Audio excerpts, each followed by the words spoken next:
എല്ലാ precious metal ഇൻവെസ്റ്റേഴ്സിനും ഉള്ളൊരു ഡൗട്ടാണ് ETF-കൾ വേണോ അല്ലെങ്കിൽ മ്യൂച്വൽ ഫണ്ടുകൾ വേണോ എന്നുള്ളത്. ETF എന്ന് പറഞ്ഞാൽ എക്സ്ചേഞ്ച് ട്രേഡഡ് ഫണ്ട്സ് ആണ്. മ്യൂച്വൽ ഫണ്ട്സ് എന്ന് പറഞ്ഞാൽ അതിൽ ഇൻവെസ്റ്റ് ചെയ്യുന്ന മ്യൂച്വൽ ഫണ്ടുകൾ. അപ്പം നമുക്കൊരു എക്സാമ്പിളായിട്ട് ഗോൾഡിൻ്റെ ETF-ഉം ഗോൾഡിൻ്റെ മ്യൂച്വൽ ഫണ്ടും എടുത്ത് പരിശോധിക്കാം. ഏതാണ് ഒരു നല്ല കാറ്റഗറി എന്ന്. രണ്ടും ഇൻവെസ്റ്റ് ചെയ്യാൻ പറ്റിയ കാറ്റഗറിയാണ്. അത് തമ്മിലുള്ള ഡിഫറൻസ് മനസ്സിലാക്കി ഏതാണ് നിങ്ങൾക്ക് കൂടുതൽ പറ്റുന്നത് അതിൽ ഇൻവെസ്റ്റ് ചെയ്യുക എന്നുള്ളതാണ് ബേസിക് ആയിട്ടുള്ള തത്വം. അപ്പോൾ നമ്മൾ നോക്കിക്കഴിഞ്ഞിട്ടുണ്ടെങ്കിൽ ഗോൾഡ് ETF എന്തിൽ ഇൻവെസ്റ്റ് ചെയ്യുന്നു വെച്ചാൽ ultimately it invest in physical gold. അപ്പം നമ്മൾ ഗോൾഡ് ഇപ്പോൾ 1 ലക്ഷം രൂപയ്ക്ക് ഗോൾഡ് ETF-കൾ വാങ്ങി എന്ന് പറഞ്ഞിട്ടുണ്ടെങ്കിൽ അൾട്ടിമേറ്റ്ലി ആ 1 lakh rupees പോകുന്നത് ഗോൾഡ് മേടിക്കാൻ തന്നെയാണ്. ഇനി ഗോൾഡ് മ്യൂച്വൽ ഫണ്ടിൻ്റെ കാര്യത്തിൽ പലപ്പോഴും സംഭവിക്കുന്നത് എന്താണെന്ന് വെച്ചിട്ടുണ്ടെങ്കിൽ ഗോൾഡ് മ്യൂച്വൽ ഫണ്ടുകൾ പലപ്പോഴും ഗോൾഡ് ETF-ന് ഡിപ്പെൻഡ് ആണ്. അതായത് ഗോൾഡ് ETF ആയിരിക്കും ഗോൾഡ് മ്യൂച്വൽ ഫണ്ട്. അതൊരു AMC മ്യൂച്വൽ ഫണ്ട് നടത്തുന്ന AMC ആ കാശെടുത്തിട്ട് മേടിക്കുന്നത് ഗോൾഡ് ETF-കളായിരിക്കും. സോ ഗോൾഡിൻ്റെ ഒരു ഫിസിക്കൽ ഗോൾഡിൻ്റെ ഡെറിവേഷനാണ് ETF-കൾ ആയിട്ട് വരുന്നത്. എൻ്റെ ഒരു ETF-കളുടെ ഡെറിവേഷനാണ് മ്യൂച്വൽ ഫണ്ടുകൾ പലപ്പോഴും സംഭവിക്കുന്നത്. ഇനി ഇതിൻ്റെ ഒരു ട്രേഡിംഗ് ആസ്പെക്ട്സ് നോക്കിക്കഴിഞ്ഞിട്ടുണ്ടെങ്കിൽ ETF-കൾ എക്സ്ചേഞ്ച് ട്രേഡ് ഫണ്ട്സ് ആണ്. അപ്പം സ്റ്റോക്കൊക്കെ പോലെ തന്നെ എക്സ്ചേഞ്ചിൽ റിയൽ ടൈമായിട്ട് ട്രേഡ് ചെയ്യാം. അപ്പം റിയൽ ടൈമായിട്ടുള്ള പ്രൈസ് അവൈലബിൾ ആണ്. അപ്പോൾ റിയൽ ടൈമായിട്ടുള്ള പ്രൈസ് നമുക്ക് ലഭിക്കുകയും ചെയ്യും.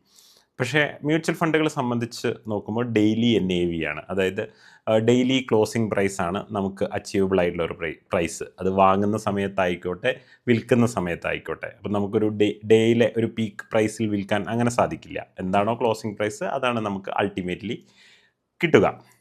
പിന്നെ മൂന്നാമത്തെ ആസ്പെക്റ്റ് എന്താണെന്ന് പറഞ്ഞിട്ടുണ്ടെങ്കിൽ കോസ്റ്റ്. യൂഷ്വലി നമ്മൾ നോക്കിക്കഴിഞ്ഞാൽ മ്യൂച്വൽ ഫണ്ട് എന്ന് പറഞ്ഞാൽ ഇൻറ്റേൺ ETF-ലാണ് പലപ്പോഴും ഇൻവെസ്റ്റ് ചെയ്യുന്നത്. അപ്പോൾ നമ്മൾ ഒരു എക്സാമ്പിൾ എന്ന് പറഞ്ഞാൽ SBIയുടെ ഒരു മ്യൂച്വൽ ഫണ്ട് ഉണ്ടെന്ന് വിചാരിക്കും, gold mutual fund.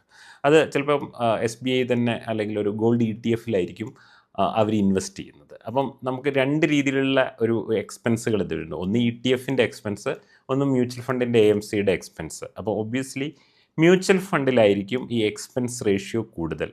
ETF-കൾ expense ratio കുറവായിരിക്കും. എക്സ്പെൻസ് റേഷ്യോ എന്ന് പറഞ്ഞാൽ നമ്മൾ ഇൻവെസ്റ്റ് ചെയ്യുന്നതിൻ്റെ ഒരു പെർസെൻറ്റേജ് ടുവേർഡ്സ് ഇതിൻ്റെ മാനേജ്മെൻറ്റിനും ബാക്കിയുള്ള കാര്യങ്ങൾക്കുമായിട്ടുള്ള എക്സ്പെൻസിന് പോകുന്നു. അപ്പോൾ എക്സ്പെൻസിൻ്റെ കാര്യത്തിൽ ചിന്തിക്കുകയാണെങ്കിൽ ETF-കളാണ് കൂടുതൽ എഫക്റ്റീവ്.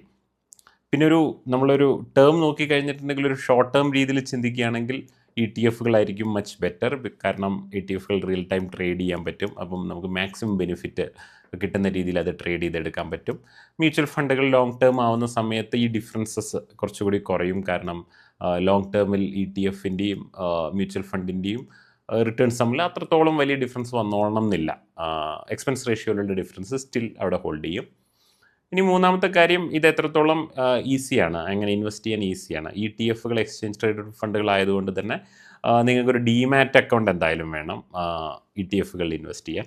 പക്ഷേ മ്യൂച്വൽ ഫണ്ടുകളിൽ ഇൻവെസ്റ്റ് ചെയ്യാൻ DMAT അക്കൗണ്ടിൻ്റെ ആവശ്യമില്ല. DMAT അക്കൗണ്ടിൽ നമുക്ക് മ്യൂച്വൽ ഫണ്ട് യൂണിറ്റുകൾ DMAT അക്കൗണ്ടുകളിലോ വെക്കാം, അതല്ലാതെ തന്നെ പോർട്ട്ഫോളിയോകൾ ആയിട്ടും വെക്കാം. അപ്പം DMAT അക്കൗണ്ട് യൂസ് ചെയ്യാൻ പ്രിഫർ ചെയ്യാത്ത ഒരാളാണെങ്കിൽ ഗോൾഡ് മ്യൂച്വൽ ഫണ്ട് അവർക്ക് ഏറ്റവും നല്ലൊരു ഓപ്ഷനാണ്. അപ്പോൾ ഇതൊക്കെയാണ് ഗോൾഡ് ETF-ഉം ഗോൾഡ് മ്യൂച്വൽ ഫണ്ടും തമ്മിലുള്ള ഡിഫറൻസുകൾ.